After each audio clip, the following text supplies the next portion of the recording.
Кыргызстандын Орусиядагы элчилигинин кызматкерлери тергөө иш-чараларына катышуу үчүн Ульяновск районундагы кырсык болгон жерге жөнөп кетишти. Бул тууралуу Тышкы иштер министрлигинин басма сөз кызматынан кабарлашты. Маалыматка ылайык, Тышкы иштер министрлиги каза болгондордун сөөгүн алып келүү маселесинин үстүндө иштеп жатат. Бирок бул соттук медициналык экспертизадан жана компетенттүү органдардан алып кетүүгө уруксат алгандан кийин ишке ашат деп айтылат маалыматта. Ошондой эле Тышкы иштер министрлиги ачкан ишеним телефондоруна каза болгондордун жакындары кайрыла баштагандыгы белгилүү болду. Министрликте байланышка чыккан жакындардын так саны азырынча айтыла элек. Эске салсак, Ульяновск областындагы жол кырсыгында 16 адам каза болуп, алардын 14-ü кыргызстандык экендиги белгилүү болгон. Кыргызстандын Орусиядагы элчилиги дагы 3 адам ооруканага түшкөндүгүн кабарлады. Президент Садыр Жапаров тиешелүү министрлик мекемелерге каргашадан каза болгондордун сөөгүн мекенине алып келүү үчүн атайы борт уюштурууну тапшырды.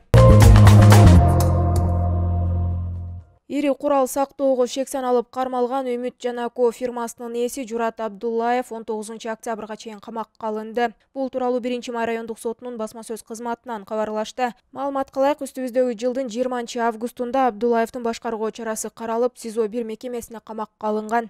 Эске салсак, 19 августта Үмүт Жанако фирмасынын ээси Журат Абдуллаев мыйзамсыз курал-жарак, оок-дары жана жардыруучу зат сактаган деген айып менен кармалган. Атайы кызмат андан БРДМ-2 үлгүсүндөгү аскер техникасы, танканын үстүнө орнотулган Калашников үлгүсүндөгү пулемот баштаган бир топ курал-жарак, оок-дары жана жардыруучу зат алынгандыгын кабарлаган.